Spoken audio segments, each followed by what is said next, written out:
तेजस्विनावधीतमस्तु मा विद्विषावहै। ॐ शान्ति शान्ति शान्तिः।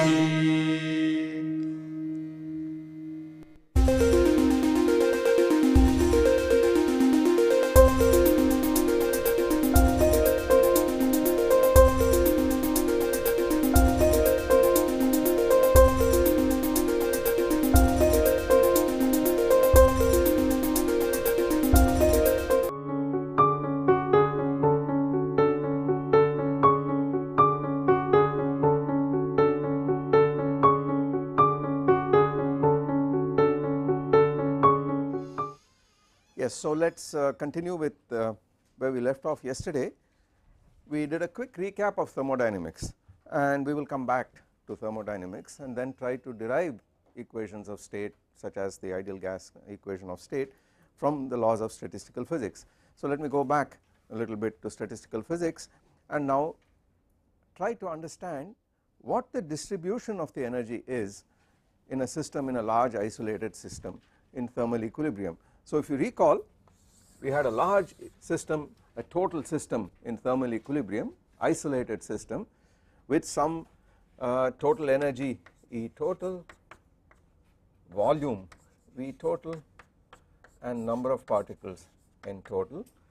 And then I said, well, if you draw an imaginary partition here and call these two subsystems A and B, which are in thermal equilibrium with each other, then the statement made was that the conditions of equilibrium imply that delta log omega over delta E on the one side is delta log omega prime over delta E prime on the other side, where this has energy E, volume V, number of particles N, and these are primed variables this side.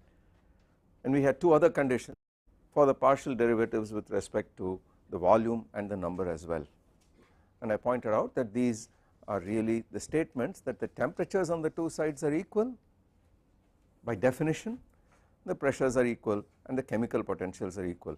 That was just a statement because I did not really establish that what I identified as delta log omega over delta V was in fact the pressure over temperature. I just made a statement there that this is called the pressure, but I have to really show that, and to do that we have to make contact with thermodynamics, which we have not done at all.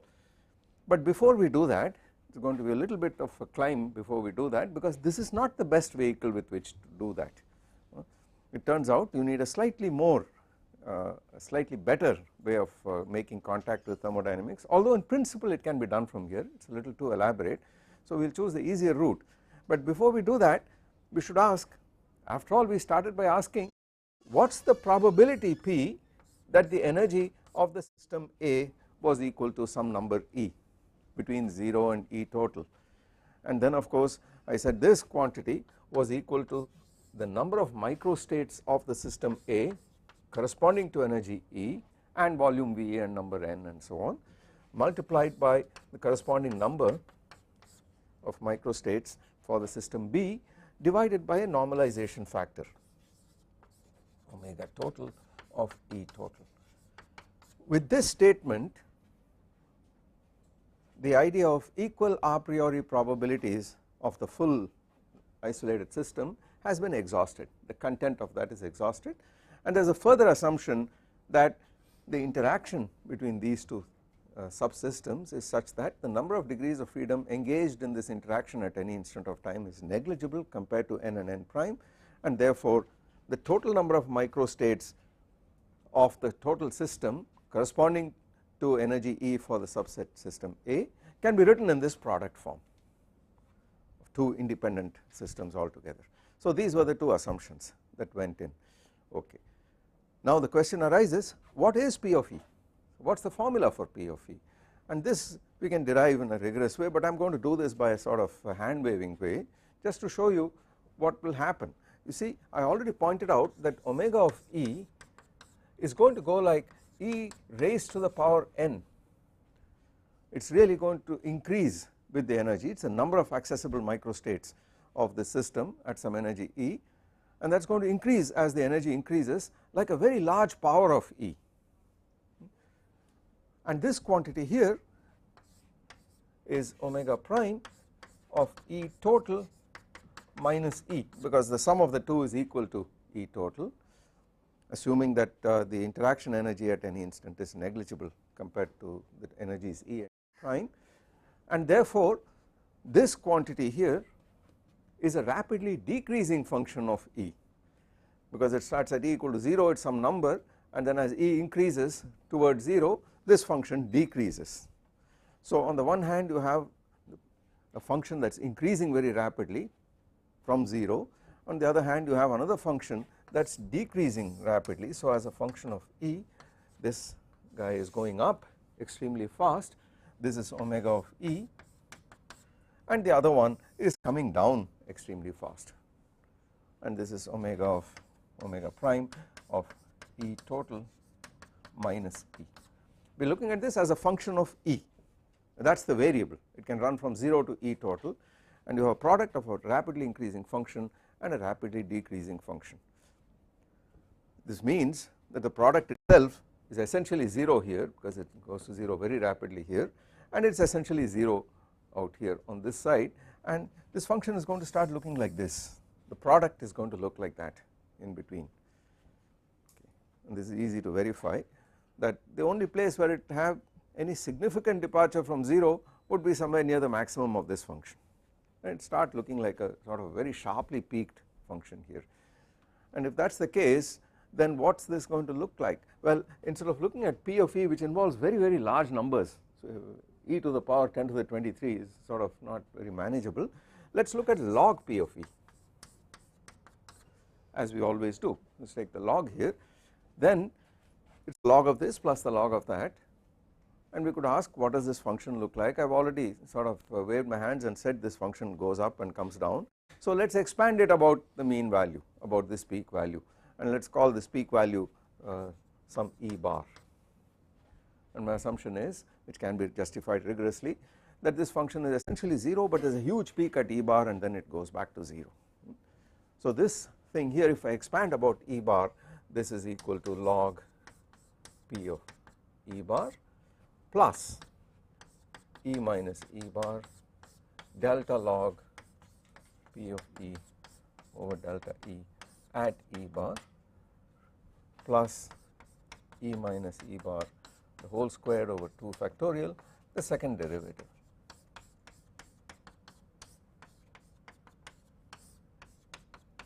Plus etc. And of course if you are expanding about the maximum, this quantity is 0 by definition, because E bar is an extremum of this function, and that leaves you as a first correction, apart from a constant, it leaves you this quantity here. But this is a maximum, which implies that this function here, this number here is a negative number, because you are at a maximum. So this whole thing goes like some constant minus some positive constant times E minus E bar the whole square, plus higher order terms, plus corrections, and when you exponentiate this it gives you a Gaussian shape immediately. So this says P of E is like some normalization constant e to the power minus E minus E bar whole squared, and there is a scale factor, there is this factor 2 and then there is this constant here, there is some kind of scale factor with the correct number of dimensions, physical dimensions, so that this exponent is dimensionless. As you can see, P of E is dimensionless, it is a probability, and you have a 1 over energy squared sitting here, and therefore there is some number here which is of dimension energy squared out here. So some constant, well, let me just call it minus alpha something or the other, and that is a Gaussian. E to the minus x squared is a Gaussian in x. So this says that you have an extremely sharply peaked quantity. If you did this a little more carefully, then you discover that what you have here, let me put that factor in, is in fact proportional to E bar itself. So proper derivation would tell you that you have a variance. Remember that for a Gaussian whatever appears in the denominator e to the minus x squared over 2 sigma squared appears, and whatever is appearing down there, so let us even put the 2 here, apart from some numerical constant you get a variance which is proportional to the mean value itself. Now you are already familiar with the probability distribution where the variance is proportional or equal to the mean, the Poisson distribution. This is a Gaussian which has come from a Poisson by the kind of route that I mentioned earlier. From the binomial you go to the Poisson and then you go to the Gaussian. So something like that has happened here too, and essentially you have variance which is not independent but is proportional to the mean energy itself.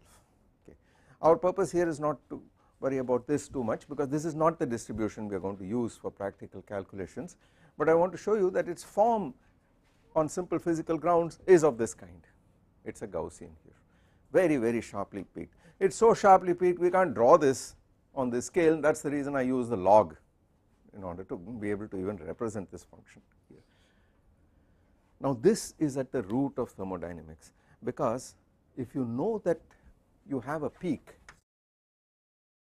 so here is E and here is P of E, if you leave this system isolated, it is in thermal equilibrium, and you look at a chunk of it here, you are guaranteed by these arguments that the energy distribution is something of this kind, about some E bar, and it has a width which is proportional to E bar to the power half, square root of E bar. So this width to this the ratio goes like 1 over square root of E bar, and if E bar is proportional to the number of degrees of freedom by the equipartition kind of argument, then you can see that in a thermodynamic system the fluctuations about the average value are indeed negligible. They go like 1 over the square root of the number of degrees of freedom. So if you have 10 to the 24 particles, then the fluctuations in thermal equilibrium about the mean value of the energy would be of the order 1 over 10 to the 12, and therefore completely negligible. And that is the reason thermodynamics is able to get away with just talking about average values here. And what I called E yesterday in thermodynamics is really E bar. So there you do not even talk about fluctuations about the average, you just call it the average energy, you call it the internal energy. So but once you come to statistical mechanics, then E is a random variable and you have to really talk about its average and so on, but this is the quantity that appears in thermodynamics called the internal energy. But then of course this is true for systems of this kind here, and this is what is called the microcanonical ensemble, in which doing calculations is a little tedious because you need to have this system also a very large system with a very large number of degrees of freedom, but this may not happen. I might want to look at what happens to 2 atoms embedded in a much bigger medium, or a single atom, or a few molecules, or a very small object embedded in a big heat bath of some kind. So this is not a useful ensemble in that respect, and what we would like to ask is what happens to this graph if I start making the system A smaller and smaller, such that actually A is a small subsystem sitting inside a huge heat bath, inside a huge system which is driving fluctuations into this small subsystem. What happens to this probability distribution? Let me give the answer right away and then we will justify it, we will do it right away. What happens to this is this curve no longer remains a delta function, it shifts to the left and slowly becomes an exponential of this kind. So it really becomes an exponential distribution in the energy, which is very different from a very sharply peaked Gaussian distribution. But that would then apply even if the system A was very small and it had large energy fluctuations in it. It is obvious that if you looked at a single atom in this room, its energy fluctuations would be extremely large. There could be instants when it is travelling with practically 0 velocity, there could be instants when it has got very very high velocity, much higher than the average velocity. Both these are possible, therefore the actual fluctuations are very very severe. How does one take that into account?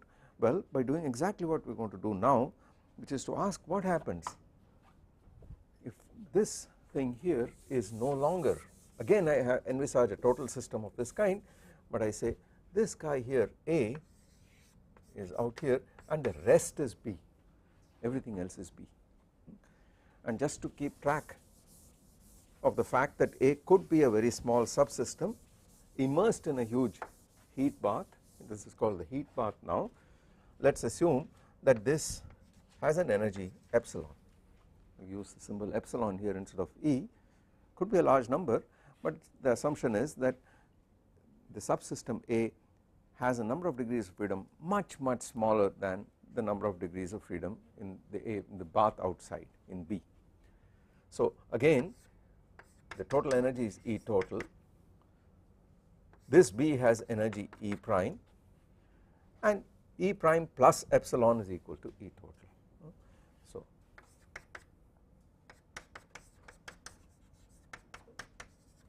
minus epsilon. Now I ask, what is the probability that the energy of A is epsilon? The same question as before.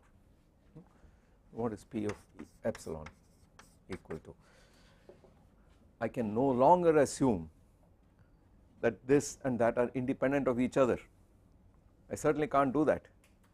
I can't assume that the total number of accessible microstates of the full system, total system, such that the energy of A is equal to epsilon is just a product of the number of microstates of A times those of B. This is no longer possible. In fact, it is B that is driving everything, it is controlling everything, since epsilon is much smaller. I mean it is much smaller than E total, really much smaller. So what would this be? This thing here is equal to number of microstates of the total system such that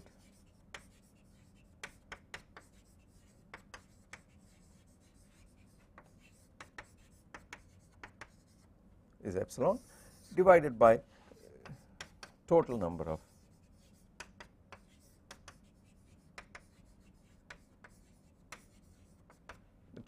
microstates. This, if you recall, is a normalization constant, it is sigma total of E total.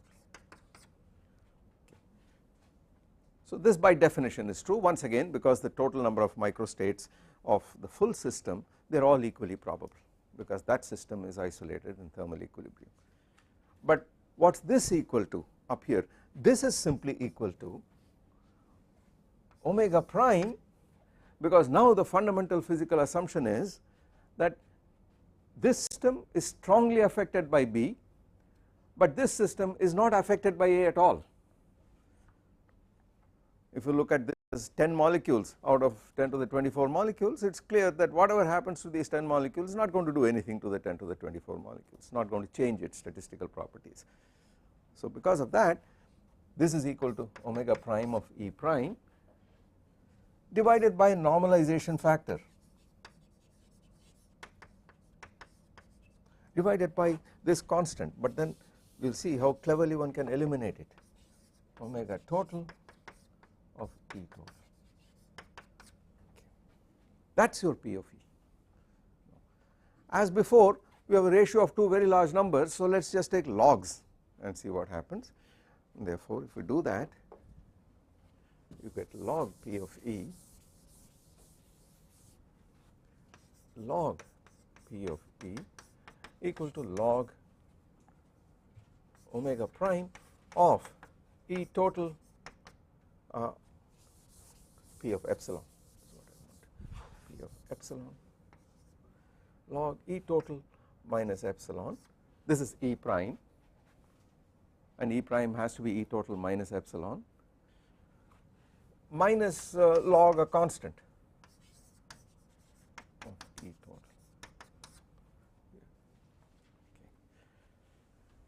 Now what does it suggest immediately? It says since E total is much bigger than epsilon, expand this function in a Taylor series about the point E total, and the first term is equal to log omega prime of E total minus epsilon delta log omega prime of E prime over delta E prime at E prime equal to E total plus higher orders, and then a constant minus log omega total of E total.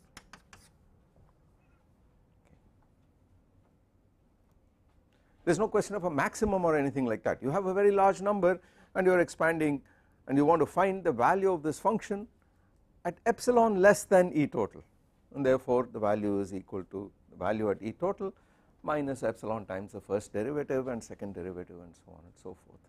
And mind you, this is in the log, and the higher order terms are negligible because this term here is going to dominate completely to first order in epsilon. And then what happens? This is a constant, this quantity here is a constant. So this says, this implies that P of epsilon equal to some constant e to the power minus, there is a number here which says take this system, take this bath here, take the derivative of the number of its accessible microstates with respect to its energy at value of energy equal to the total energy, and what do you call that? We gave it a name, we called it the inverse temperature. It was called, it's a number, and it's called the inverse temperature of what?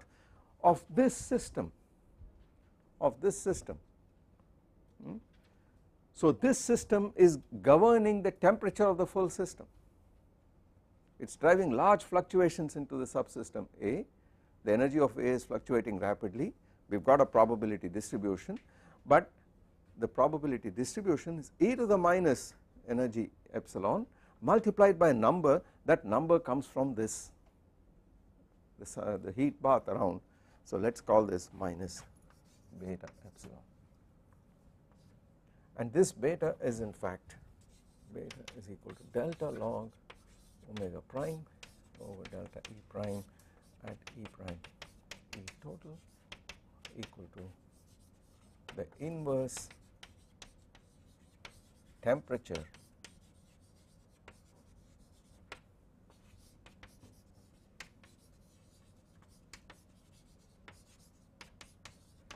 of the heat path. Ignorance of what happens in the heat path, because we are not interested in that subsystem at all, is buried in a single number, the temperature of that system, and then the probability distribution is just constant e to the minus beta epsilon.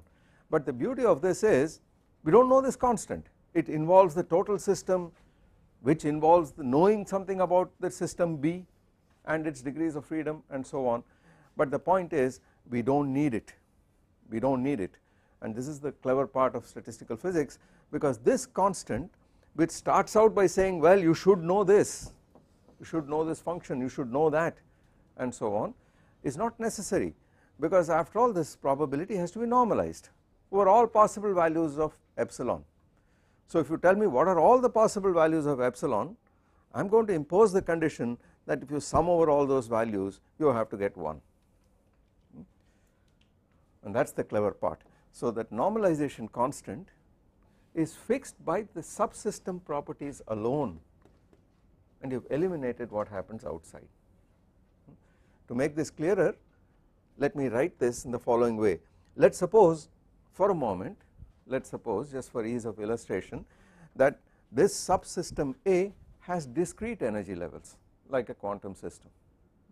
So let us suppose its energy levels are epsilon 0, epsilon 1, epsilon 2 up all the way. These are the energy levels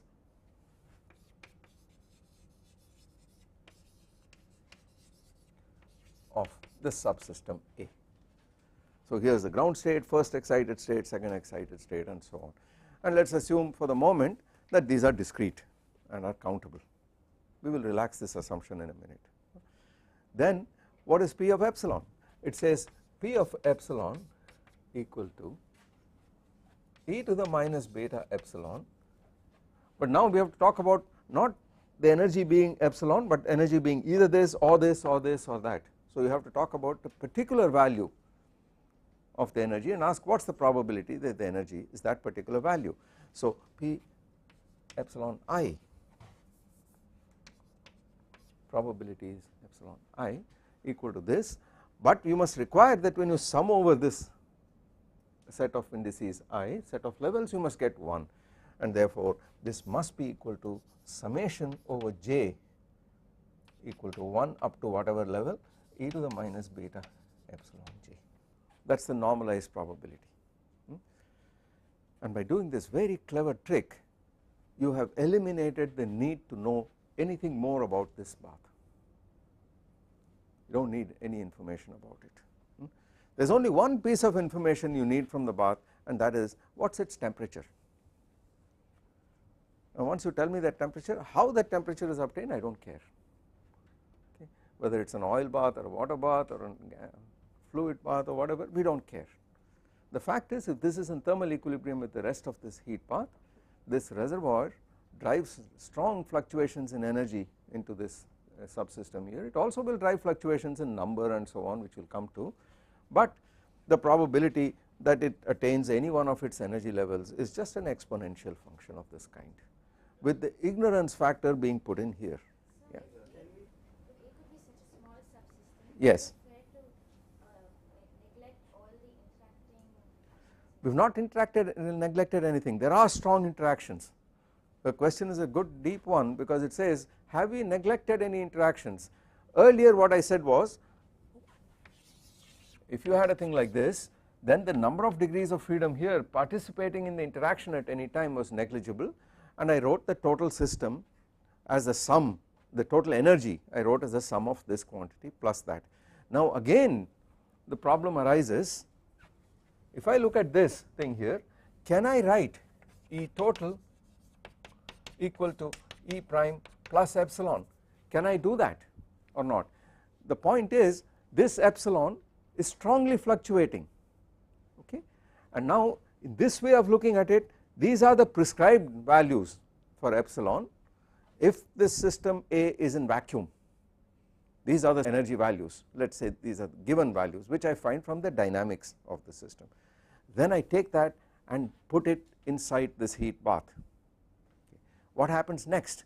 Well, the energy is going to jump back and forth due to what? Due precisely to the interactions.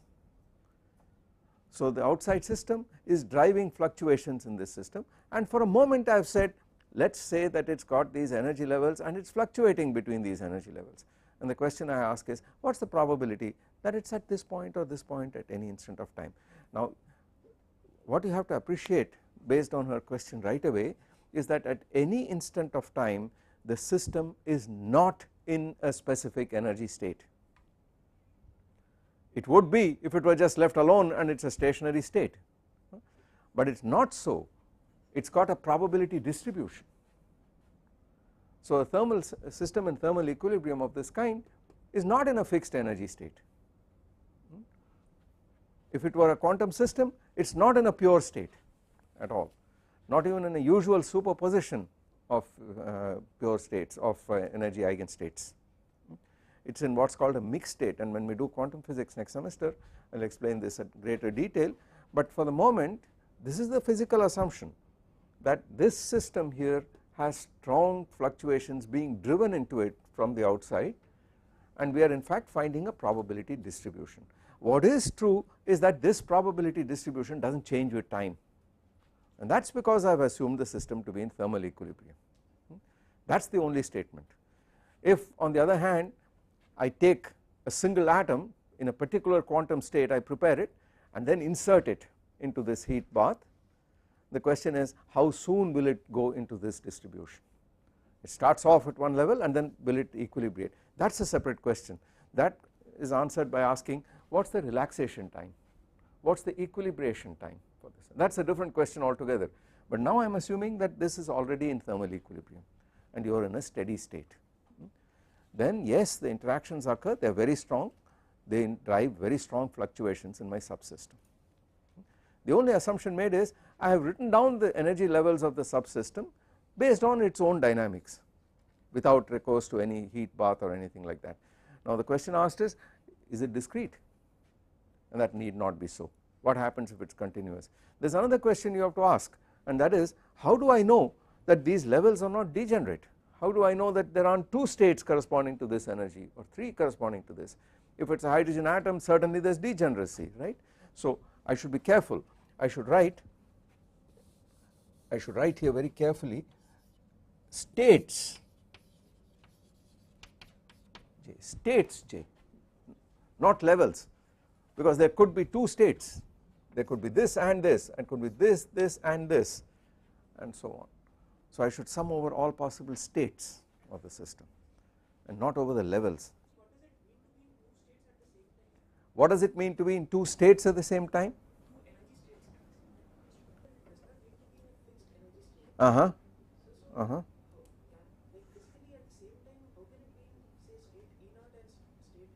His question is, what does it mean to be in the 2 or more states at the same instant of time? If you have in quantum mechanics, if you have an energy eigenstate and you put a sum in the energy eigenstate, then in the absence of all perturbations and influences from outside, by definition the system will remain in that state if it is in an energy eigenstate, more precisely if it is in an eigenstate of the Hamiltonian of the system. But if it is in any other state which is an eigenstate of some operator which does not commute with the Hamiltonian, then in that state you cannot make a sharp precise statement as to what the energy is. So as far as energy states are concerned, it is in a superposition of such energy eigenstates. I have assumed for purposes of illustration that the energy levels, namely the eigenstates of the Hamiltonian of the system, form a discrete set which I have labeled by epsilon naught, epsilon 1 and so on. We are going to relax that assumption, we can make it a continuum, we could make it partially discrete, partially continuous, do that. So that is not a serious problem. The whole point is, the point I am emphasizing is you are allowing for a summation over all possible states of this system with that weight factor e to the minus beta times the energy of that system, of that state, that is all. For instance, the angular momentum here may be different from the angular momentum there, but they would appear with the same weight factor for the energy if the energies are equal. That is all that is being said. And what does thermal equilibrium mean? I started with an operational definition. I started by saying the averages of all macroscopic quantities observables are independent of time. That was my statement of thermal equilibrium. And then I made a fundamental postulate which said for an isolated system in thermal equilibrium all its accessible microstates are equally probable. And then I said, okay, what does that imply? It implied that different portions of this system are, certain quantities are constant. I call them the temperature, the pressure and so on. And then we said, okay, what happens if I have a much smaller system embedded in a much larger one here?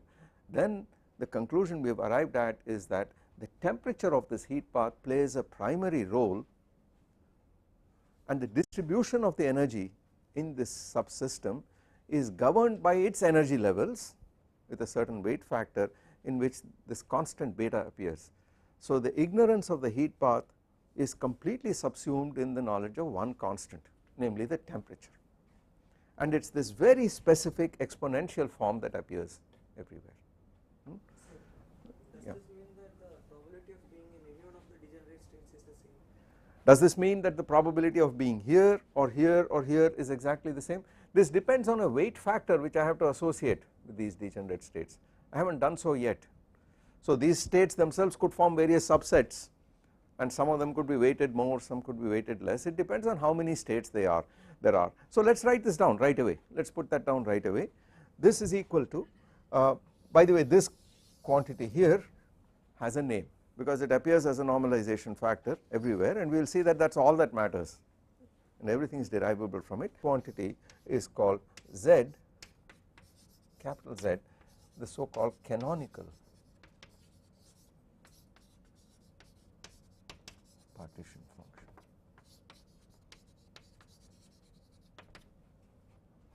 And this situation is called the canonical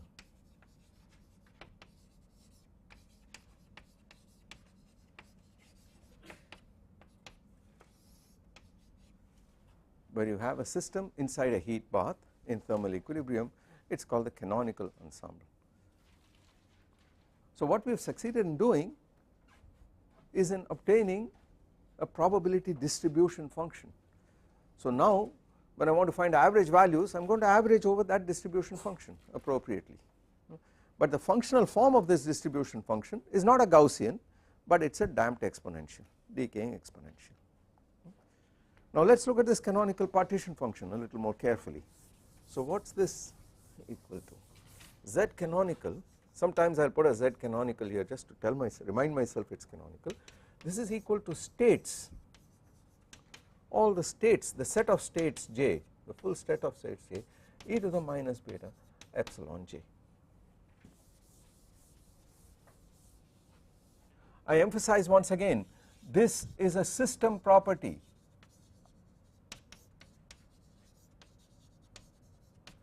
And this quantity here is a bath property.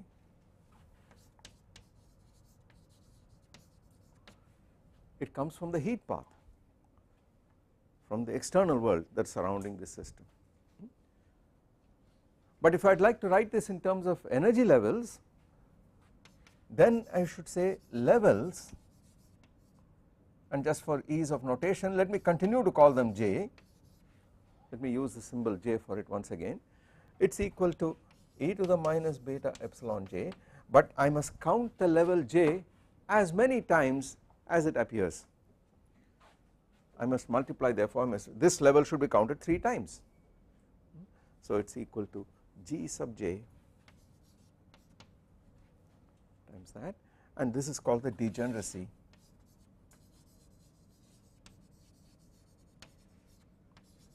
of level epsilon J.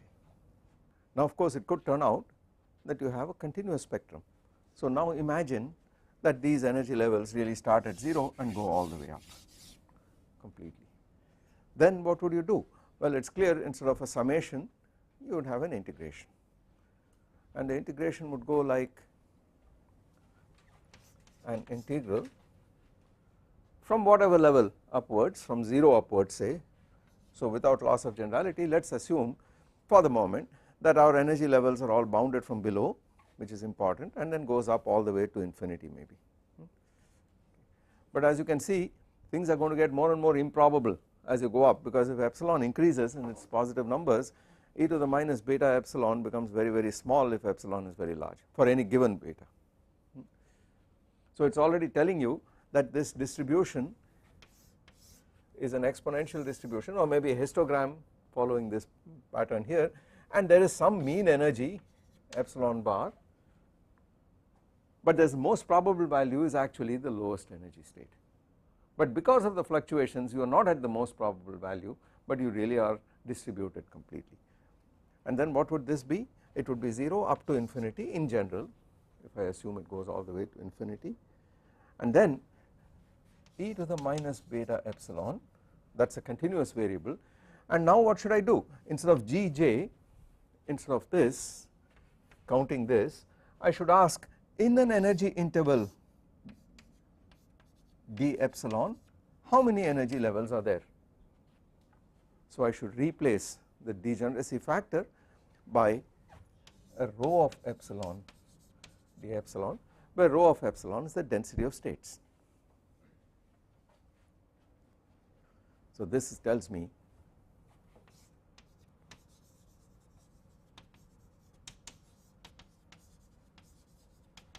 it includes all the effects of degeneracy and dynamics and so on and so forth, and of course it is a continuous variable. So rho of epsilon d epsilon is the actual number of states in this thing here, and then you integrate over all of them. Okay. So you either use this or you use that, but it turns out, for instance, if it turns out that this system has a few discrete levels and beyond a certain stage it becomes a continuum, then you have to sum over these discrete levels and integrate over the continuum. Okay. That is a matter of detail, but this is the general formula for the partition function, canonical partition function. What does it remind you of? It reminds you of a Laplace transform. It looks exactly like a Laplace transform, right, of the function rho of epsilon, in which the transform variable is the inverse temperature of the heat bath, and the time, usual time, is replaced by the energy. So it looks very much like a Laplace transform. That is what it is. it generates now all the moments, because this is going to tell you this is the moment generating function. A Laplace transform is another word for a moment generating function for continuous variables, and this is exactly what it is. Oh, by the way, there is an interesting thing you have to examine and look at here. This quantity here comes from the system properties. What is the actual dynamics of the system, classical, quantum, we do not care, the mechanics of what is going on inside. This comes from the weight factor, comes from the heat bath. So the statistical aspects of the system, of these averages, the statistical aspects are here and the mechanical aspects are here, statistical mechanics. So everything is sort of split out. So it says in some sense, since I know e to the minus beta epsilon is a known function, the unknown is rho of epsilon. So from different systems, from system to system, what will change is rho of epsilon, and therefore the reason why different systems behave differently is because the density of states is different. So really it is saying something about the system, but the way they would behave if you put them in a heat bath and put them in thermal equilibrium, this is the weight factor. Got many fancy names, it is called the Boltzmann-Gibbs factor or the Gibbs measure and so on and so forth, but that is what appears. This is the basic thing that appears here, and it is very different from the Gaussian we had earlier. Okay. Now the path is a little downhill, because all we have to do is ask, okay, we have this, what do we do next, what can we find next from this, and then of course the whole of statistical mechanics, if you accept this, is calculation now based on this partition function here. For instance, the first question you would ask is, oh, that is very nice, but what is the average energy? The first thing is, what is the average energy of this system? How would you answer that? Let us start doing that. Sometimes I am going to use capital E instead of small epsilon if the system I am looking at is itself quite big. If it is a glass of water in the atmosphere in this room, then it certainly has a smaller number of degrees of freedom than the atmosphere, but it is still it's in thermal equilibrium and fluctuations could be driven into it, but then it is not a single microscopic system, so I would use E for it, for instance. So let us do that, and let us write Z equal to summation. For the moment I retain a sum, states j e to the minus beta ej. So let me just write it in this form.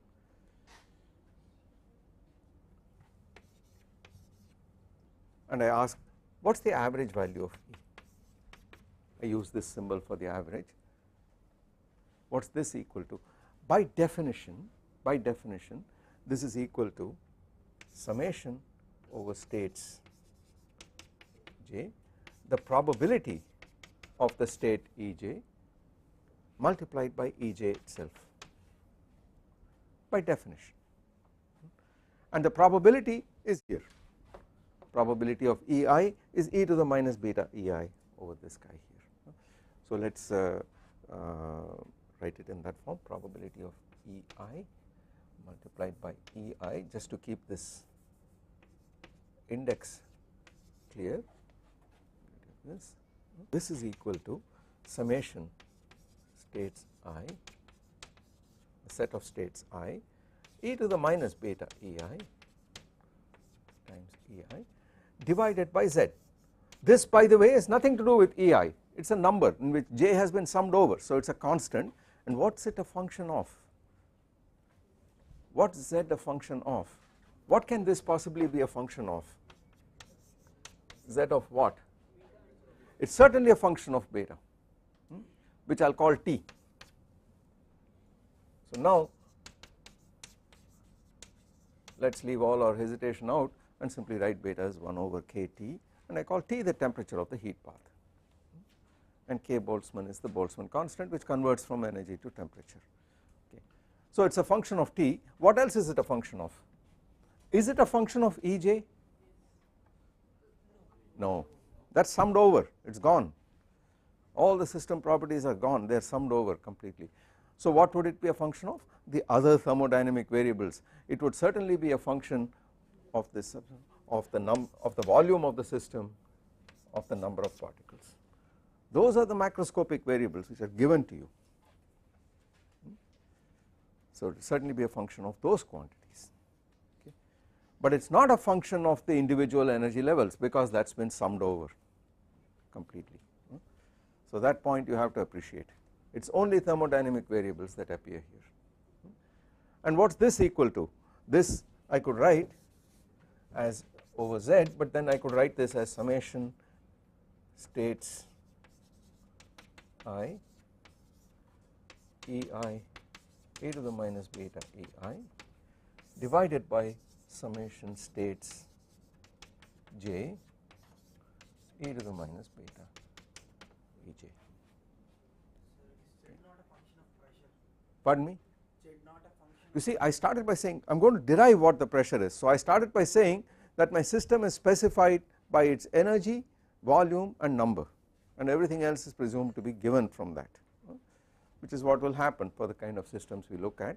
Otherwise you have to find, and that is a deep question, what are the independent thermodynamic variables which will specify your macroscopic system. So you need a set of state variables to specify it, and the pressure is certainly one of them. I could look at an ensemble in which I have worked here tacitly, I am working in an ensemble in which the free energy is the Helmholtz free energy, tacitly assume that, but of course you can work in the pressure ensemble, in which case you must write T, P and N and stuff. Okay. So this is the most convenient one because I started in the microcanonical ensemble with this, and then we said pressure is a derived quantity, so we have retained that, but you do not have to do that. So what can I simplify this? And the answer is yes, of course, because this is equal to, if I take this quantity and beta is a variable and I differentiate with respect to beta, I am going to get minus Ej. So certainly you can write this as equal to minus delta over delta beta log Z. So you differentiate log Z, you get a 1 over Z, and then you differentiate Z itself, you get a minus beta outside, you minus EI, you kill the minus sign with this. Okay. So you have an extremely convenient formula for the average value of the energy of a system in thermal equilibrium in the canonical ensemble.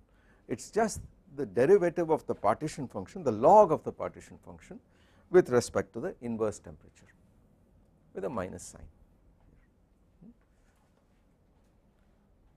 This is going to be the most basic formula of all. I am going to use this repeatedly. What do I call this E? It is the internal energy of the system, it is the average value. I want to be even more sophisticated here and not call it E, but I would like to say it is the Hamiltonian of the system.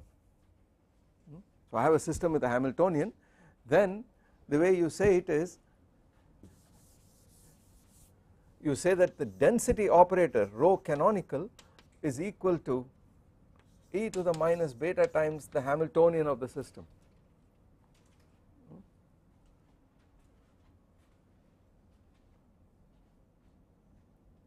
Once you write that in terms of the Hamiltonian, then all these portions about the levels and so on are taken care of. It is only writing this density operator in some particular representation. So when we do quantum statistics, quantum mechanics, then we will use that formula there, but for the moment let us just continue with this. It is minus delta over delta beta log Z here. So you give me Z and I tell you what the average energy is of this system. We can compute it for all sorts of things, and of course if this, by the way, this had nothing to do with whether it was a summation or not. Even for an integration exactly the same thing would go through and you would have this formula here, and this is what you call the internal energy of the system. More precise way of writing it is to say that it is the expectation value of the Hamiltonian of the system. So when we do quantum physics, we will say this is what it is. That is what you call U in thermodynamics, is precisely this quantity here. Okay. But having found the energy, the average energy, the next question is, what about the scatter? How scattered is it? What is the variance of the energy? So the next thing we have to do is find out what is the variance of the energy. So we would like to ask, the variance of the energy E is equal to E squared minus E average squared. By definition it is the mean square minus the square of the mean, but as you know this is a non-negative quantity, it is also equal to E minus E average the whole square. By definition it is also equal to this, it is the mean value of the square of the deviation from the mean. What is that equal to? Well, for that you need to know what this quantity is. How do we compute that? E squared itself equal to, I have to put EI squared here, which means I have to differentiate twice with respect to this guy. So what happens next? What should I do? Huh? It is equal to, I take delta 2 z over delta beta 2.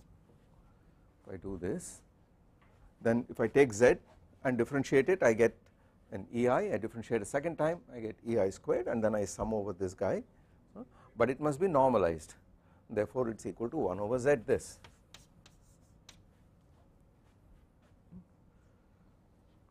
Therefore this variance is equal to 1 over z delta 2 z over delta beta 2 minus 1 over z squared delta z over delta beta.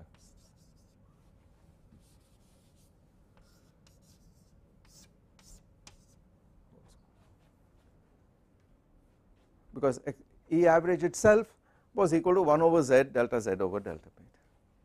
So this is the expression I get, but this, as you can see, can also be written as, you take out a 1 over z and then you could write this as equal to, can you simplify this a little more?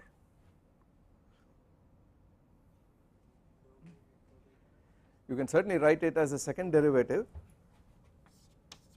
over delta beta 2 of log z, because the first time you differentiate this you are going to get a 1 over z delta z by delta beta, and you differentiate it a second time you are going to get minus 1 over z squared delta z by delta beta whole squared, and then a 1 over z delta 2 z over delta beta 2, right. So that is a very compact way of writing the variance of the energy, just the second derivative of this. Can we rewrite this again? Because I know that, where was that formula? I know this.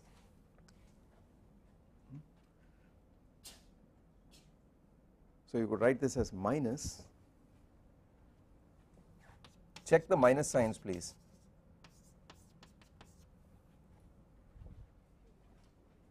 You could also write it as the derivative with respect to beta of the internal energy or average energy. But suppose you write it as a function of temperature, what would happen? This is equal to minus delta over delta T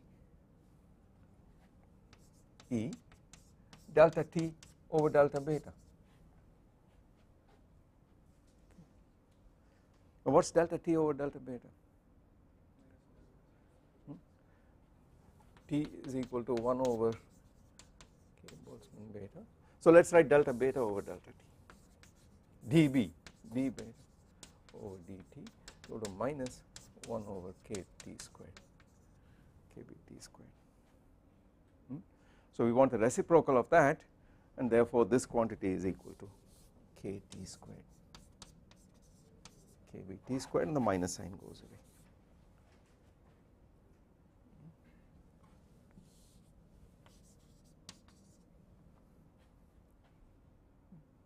What do you call this? Delta U over delta T, Cv. It is the specific heat at constant volume, because everything else is kept constant. So we finally have this is equal to Kbt squared Cv for these systems, fluid systems. So you see the variance of the energy has a direct physical implication. The variance in the canonical ensemble is directly proportional to Cv. What is the immediate conclusion? Well, we know that Cv can't be negative because the variance has to be positive. So that was a proof now that the specific heat at constant volume is in fact non-negative, positive. The second point is that in thermodynamics, where you deal with averages alone, there is no way of finding out what the distribution is, because you are given just the average values, and therefore you can't calculate CV. CV in thermodynamics is an input, it is an input parameter, but in statistical mechanics you have a way of calculating it. Once you give me the energy levels, I plug it into this formula and I compute what CV is from the variance of the energy. So that is why I mentioned that this quantity which looks like an input parameter in thermodynamics is in fact calculable from fundamental first principles in statistical physics, because you can calculate any moment you like. I mean, you have the distribution itself now, and the variance or the fluctuations about the mean, it is not that they do not appear in thermodynamics, they do, but they appear as input parameters, as constants which you have to put in, unless the system is such that you know its equation of state. If you know the ideal gas equation of state, then of course you know the system, you put it in empirically, and therefore you can compute CV in principle, otherwise there is no way of doing it. So I stop here today and we take this up and now go on to the question of what about the other quantities, what about computing pressure for instance, or the chemical potential and so on. In principle we should be able to compute everything now that we have a distribution, and this is what we will do, and we have to soon make contact with the ideal gas equation of state. So we know that the beta we are talking about is in fact the same as the thermodynamic in temperature.